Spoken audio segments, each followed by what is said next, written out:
Irish guy, and I'm sorry, but what just happened? Honestly, what just happened? Australia are actually in the World Cup last 16. I'm sorry, but I can't be the only one who looked at their squad pre-tournament and just saw a bunch of players who were about as intimidating as brain-damaged frogs. I'm sorry, but Australia, I didn't take you seriously at all. I took you about as seriously as a plotline of Home and Away. Honestly, I wouldn't be surprised if the scriptwriter is just 13-year-old girls. But lads, I thought that you, traveling to this World Cup and expecting to compete, it's a bit like expecting me to bench press a cow. But they're through, and I honestly don't know how. Australia have only conceded 4 goals in the group. I mean, they picked up 2 clean sheets. Matthew Ryan is a former Brighton goalkeeper who was banished to Copenhagen. I mean, weirdly, he plays in Denmark, and yeah, here he is keeping a clean sheet against the country to kick them out of the World Cup. Yeah, I would worry for poor old Matt returning to his club after this. I'm pretty sure the bitter Danish coaches are probably going to slip cyanide into his bowl of shepherd's pie. Lads, I would understand if this was an Australia team of old, and had the glittery likes of Harry Kewell, Tim Cahill, and Mark Viduka.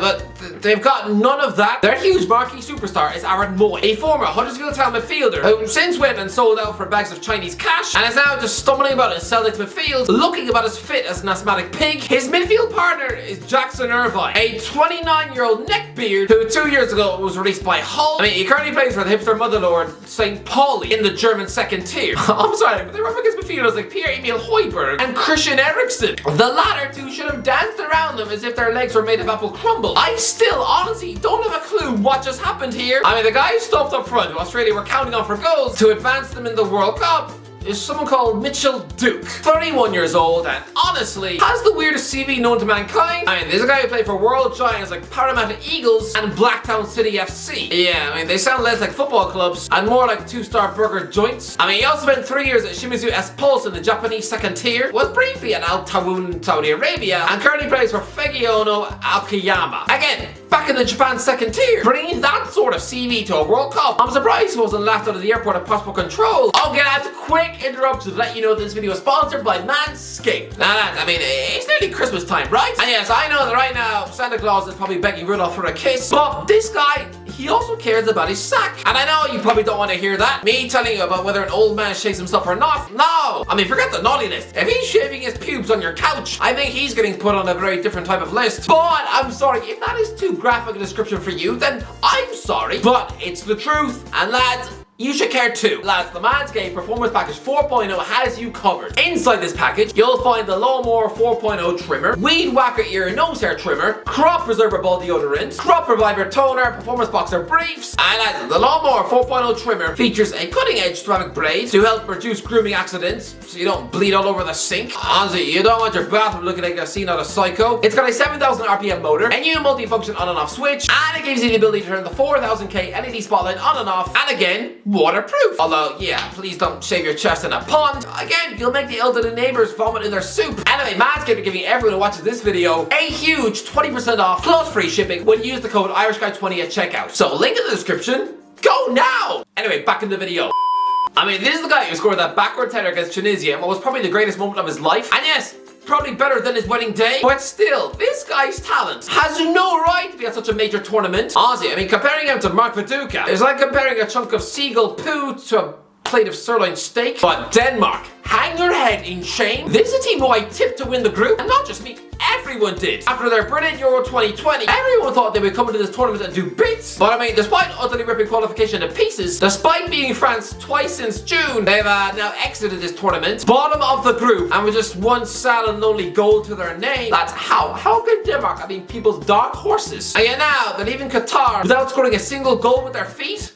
No, they're not a dark horse. They're more like a diseased pony. I mean, Denmark's coach, Kasper Holmland, has been the man on everyone's lips for months. This has always been the fresh, exciting, international coach linked with every vacant Premier League job. Yeah, I guarantee you, after this, Premier League chairmen are going to be more inclined to kiss their grandmother on the lips than dare to give this guy a call. He's old news now. I'm sorry, but all this Denmark hype is just slithered down a toilet bowl. It reminds me of Euro 2020, when Turkey were a bigger disappointment than Matt Carl's career. Lads, the only Aussie player with any level of hype coming into this tournament was Garang Cole. You know, that exciting 18-year-old striker who just signed for Newcastle? I mean, really, this fella was born in Egypt. But yeah, I mean, he's in the Australia squad. And still, I mean, he played 17 minutes against France. And that's it. He just left to rot on the bench against Tunisia and Denmark. Australia didn't even have to use the Wonder Boy superstar. And don't you tell me that he's too young. I mean, he's 18 years old. This isn't the 14-year-old boy who's doing his maths homework on the bus. I mean, this guy legally able to smoke, and yet he's barely been used at all. I mean, Wayne Rooney was 18 years old, and he ate Euro 2004 for breakfast. I mean, to be fair, back then, he still looked like a 40-year-old man who just came from stuffing 12 pancakes in his mouth. Honestly, he had the chest there of a middle-aged Swedish dinner lady. So the fact that Australia didn't even need to use coal, I have no idea how they've done this. They've hustled all of us. This is even back in February. Weren't even able to beat Oman. I mean, is it just me? Am I the only one who didn't see this coming? I mean, have Australia fans been playing down just how good their team is to trick us all at the World Cup? Is their coach Graham Arnold the real deal? I'll spoil the answer for you very quickly.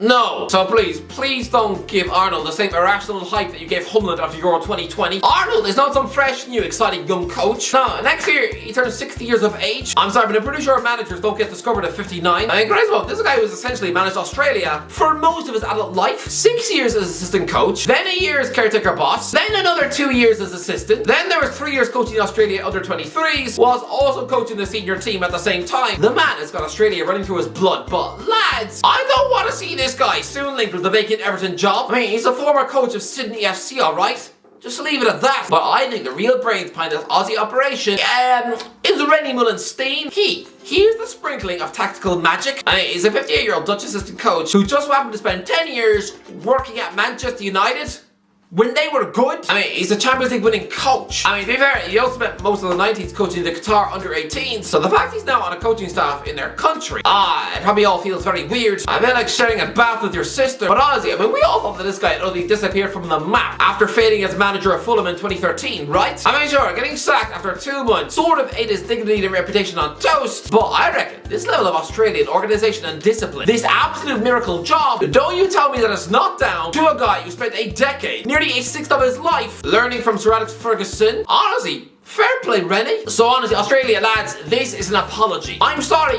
I was wrong. Well done. But also, I need to briefly touch on the England match last night, and you absolutely put Wales to the sword. Marcus Rashford. To think there were some people who didn't even want him on the plane. I mean, you all know who you are. The very thought of Rashford getting a priceless golden ticket to the airport, it made a lot of you feel queasily ill. Look at him now. What? Joint top scorer at the tournament. I mean, he just cracked in a free kick and danced through the entire Wales defence to score. Although, to be fair, it did help that Danny Ward had the reflexes of soup. Forget the fact that, yes, officially, he is starting for Leicester City now. No, I promise you, that guy is about as much a Premier League #1 as I am a pole dancer from Guam. But yeah, good win for England. But as for Wales, they were brutal. I'm sorry, but they were. How many times was the BBC patronisingly sending reporters off to Welsh primary schools trying to rally the children's hopes? No, leave them be. Let them study their maths in peace. Stop getting them to tell Gareth Bale that they're proud of the team. Yes, they did well to qualify, but I'm sorry, that is not enough. Let's be real. You were placed in a pretty manageable group. I mean, it was always going to be tough to qualify, but I'm sorry. 6 goals conceded and 1 goal scored. Is that really enough? Bale has said that he wants to keep representing Wales, but I think that's a bad idea. Clearly, the national team is the only thing that fills this guy's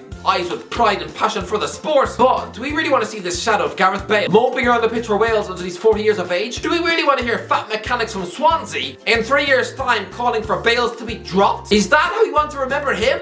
Last night, he touched the ball 8 times and completed 1 pass. And the most damning thing is, I didn't even realize when he came off the pitch, this guy was anonymous. It was like watching the ghost of my nan try to kick a ball. This guy wasn't getting involved. Clearly, nowadays has the fitness of a frog. I realize that 33 years old isn't that old, but it is for Bale. I mean, this guy turns 34 in July. And for some players, 34 is just the end. I mean, guys, Alan Shearer was one of the all-time greats, and he bowed out at a similar age. I just think choosing to prolong your international career when you're nowhere near what you once were. I mean, lads, no. We used to live in an era not so long ago where Wales fans could honestly puff out their chests and say confidently that at least one of their players would still start for England. But lads, the sad fact is that nowadays, Bale wouldn't even make the England squad. And it gets even worse. You could make 2 separate England squads, and he wouldn't even make the second one. This guy is an MLS player. That's his standard now. But yeah, as for England, brilliant win for them. But you've got Senegal next. Lads, I will do my last 16 predictions soon, but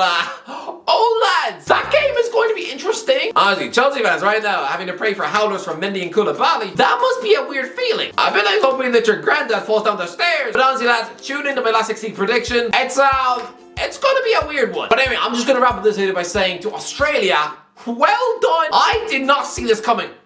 Did anyone? I mean, who? Did you see that? No, you didn't, you liar. Aussie, to the Aussies, you're being brilliant. Fair play. That's all I have to say. Well done.